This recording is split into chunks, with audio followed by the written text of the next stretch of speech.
بسم اللہ الرحمن الرحیم۔ السلام علیکم پیارے دوستوں۔ ایک بھکاری مسجدوں کے باہر بیٹھ کر بھیک مانگتا تھا۔ اس کو بھیک مانگتے ہوئے 10 سے 15 سال ہو چکے تھے۔ یہ مسجدوں کے باہر بیٹھ کر کہتا کہ کوئی ہے جو اللہ کے نام پر مجھے 10 روپے دیتا جائے۔ یہ فقیر اسے دعا دے گا۔ کچھ لوگ اس کے پاس سے بھیک دیے بغیر ہی گزر جاتے، تو کچھ لوگوں کو اس پر رحم آ جاتا تو وہ اسے بھیک دے کر چلے جاتے تھے۔ ایک انگریز کو کافی شوق تھا گھومنے کا اور نئی نئی چیزوں کو دیکھنے کا، پر اس کا اسلام سے دور دور تک کوئی واسطہ نہیں تھا۔ یہ ایک عیسائی بندہ تھا۔ ایک بار یہ انگریز سیاحت کے سلسلے میں اسی ملک میں آ پہنچا۔ اس نے یہاں آ کر سوچا کہ اس بار مسلمانوں کی مسجدوں کا معائنہ کیا جائے جس سے میرے علم میں اضافہ ہو سکے۔ پھر یہ انگریز مسجدوں کا معائنہ کرنے لگا۔ یہ مسجدوں کا معائنہ کرتے ہوئے اسی مسجد کے دروازے پر آ پہنچا۔ یہاں پر وہی فقیر معمول کے مطابق بیٹھا کہہ رہا تھا کہ کوئی ہے جو مجھے اللہ کے نام پر 10 روپے دے، یہ غریب اس کو دعا دے گا۔ انگریز نے اپنے ترجمان سے پوچھا کہ یہ بندہ کیا کہہ رہا ہے۔ اس کے ترجمان نے انگریز کو بتایا کہ یہ بندہ اللہ کے نام پر کہہ رہا ہے کہ کوئی ہے جو مجھے 10 روپے دے جس سے میں اپنا گزارا کر پاؤں۔ انگریز نے اس کی بات سن کر انسنی کر دی اور سیدھا مسجد کے اندر چلا گیا۔ کچھ دیر تک وہ مسجد کا معائنہ کرتا رہا۔ یہ مسجد کی خوبصورتی دیکھ کر کافی متاثر ہوا۔ پھر یہ مسجد کے باہر نکل آیا تو یہ بھکاری وہاں پر ویسے ہی موجود بیٹھا تھا جیسے اس نے پہلے دیکھا تھا۔ دوبارہ بھی بھکاری اپنے وہی الفاظ کہہ رہا تھا کہ کوئی بندہ ہے جو مجھے اللہ کے نام پر 10 روپے دے۔ اسی وقت انگریز نے اپنی جیب سے $100 نکالے اور نکال کر ترجمان سے کہا کہ اس بھکاری کو کہو کہ رب تمہیں کیا دے گا، یہ تم میری طرف سے لو اور عیش کرو۔ اس کے ترجمان نے بھکاری سے کہا کہ انگریز نے یہ تمہیں $100 دیے ہیں اور وہ کہہ رہا ہے کہ تمہیں رب کیا دے گا، یہ لو تم میری طرف سے لو اور عیش کرو۔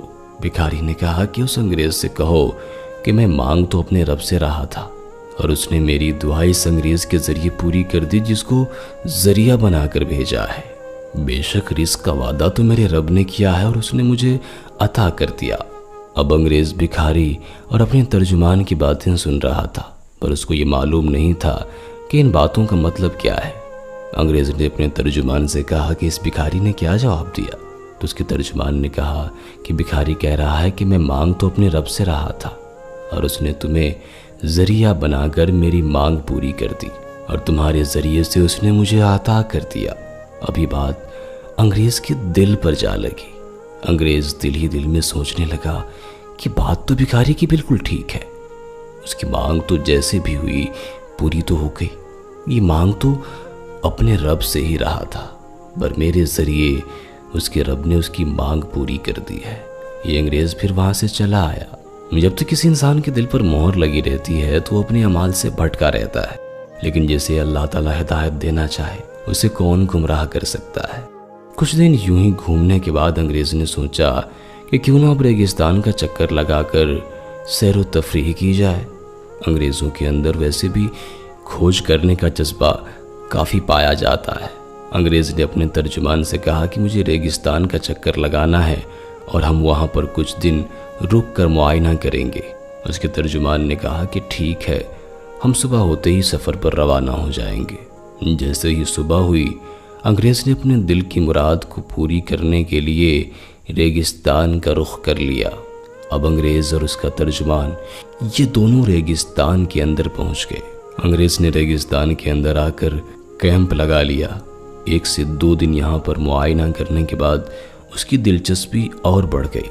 یہ اپنے ساتھ 2 دن کا سامان لائے تھے۔ ان کے پاس اب پانی اور سامان ختم ہو رہا تھا۔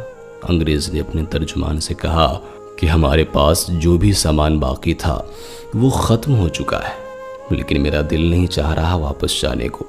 میں یہاں پر کچھ دن اور رکنا چاہتا ہوں۔ تم ایک کام کرو، شہر جا کر سامان لے آؤ، کیونکہ ہمارے پاس آج تک کا سامان اور پانی بچا ہے، یہ نہ ہو کہ یہ بھی ختم ہو جائے۔ اس کا ترجمان ریگستان سے روانہ ہو کر شہر کی طرف چلا گیا۔ 3 سے 4 گھنٹے گزر جانے کے بعد بھی اس کا ترجمان واپس نہیں آیا، اور آج موسم بھی کافی خراب ہو رہا تھا۔ جب ریگستان کے اندر ریت کا طوفان آتا ہے تو انسان پوری طرح سے اس کے اندر دفن ہو سکتا ہے اور پتہ تک نہیں چلتا کہ انسان کہاں غائب ہو گیا۔ اب کچھ ہی دیر میں اوپر سے گرد و غبار اٹھا اور اس نے پوری طرح سے انگریز کے کیمپ کو اکھاڑ ڈالا۔ انگریز بھی خود کو بچاتے ہوئے وہاں سے ریگستان کے اندر کھو گیا۔ اوپر سے طوفان کافی تیز ہو چکا تھا۔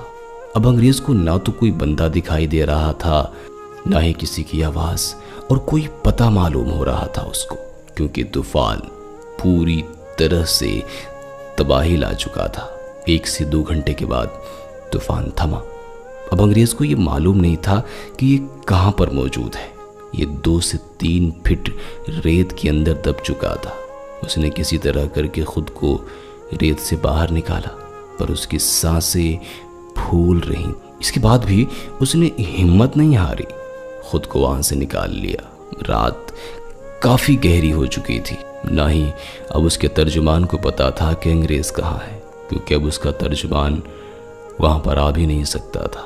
پہلے سے ہی طوفان نے اتنی تباہی مچا رکھی تھی کہ انگریز کو اب پورا اندازہ ہو چکا تھا کہ اس کی موت کے علاوہ اب اس کا اور کوئی سہارا نہیں ہے، کیونکہ اب اس کو کافی شدید پیاس نے آ گھیرا، پر اس کے پاس نہ تو پانی تھا اور نہ ہی کچھ کھانے پینے کو، کیونکہ اس کا کیمپ طوفان کی وجہ سے سینکڑوں دور جا چکا تھا۔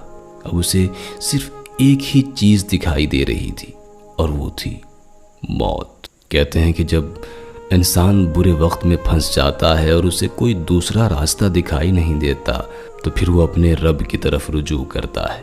اب انگریز نے سوچا کہ میں نے جس وقت اس بھکاری کو پیسے دیے تھے، اس بھکاری کی دعا قبول ہو گئی اور میں اس کو پیسے دینے کا ذریعہ بنا۔ اب دیکھتا ہوں کہ اس بھکاری کا رب مجھے بچاتا ہے یا نہیں۔ انگریز اسی وقت پکارنے لگا کہ اے اس بھکاری کے رب، تو نے تو اس بھکاری کی سن لی تھی، اب میری بھی دعا کو سن لے۔ مجھے ہر طرف سے موت نظر آ رہی ہے، اب مجھے پتا ہے کہ میں نہیں بچ پاؤں گا، اب میرا آخری سہارا تو ہی ہے۔ مجھے اس دلدل سے نکال، مجھے اس مصیبت سے نکال لے۔ اگر وہ بھکاری سچا تھا تو مجھے یہاں سے زندہ نکال لے۔ یہ پھوٹ پھوٹ کر رونے لگا، کیونکہ اب اس کو کوئی دوسرا سہارا دکھائی نہیں دے رہا تھا۔ روتے روتے اس کی آنکھ لگ گئی۔ جیسے ہی اس نے آنکھ کھولی تو صبح ہو چکی تھی، اور اس کے سر پر اس کا ترجمان کھڑا اس کو جگانے کی کوشش کر رہا تھا اور اس کے منہ میں پانی ڈال رہا تھا۔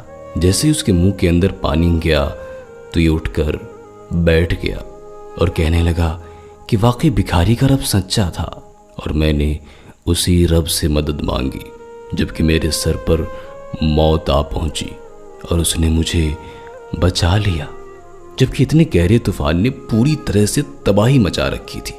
مجھے ہر طرف سے موت ہی موت نظر آ رہی تھی، اور اس نے مجھے ایسی نیند میں ڈال دیا کہ میری ساری تکلیفیں ہی دور ہو گئیں۔ پھر جب میری آنکھ کھلی تو میرا ساتھی میرے سر پر کھڑا تھا۔ بلا شک بھکاری کا رب وہی ہے جو سب کا رب ہے۔ پھر اس انگریز نے اسلام کی دعوت قبول کر لی اور راہ راست پر آ گیا۔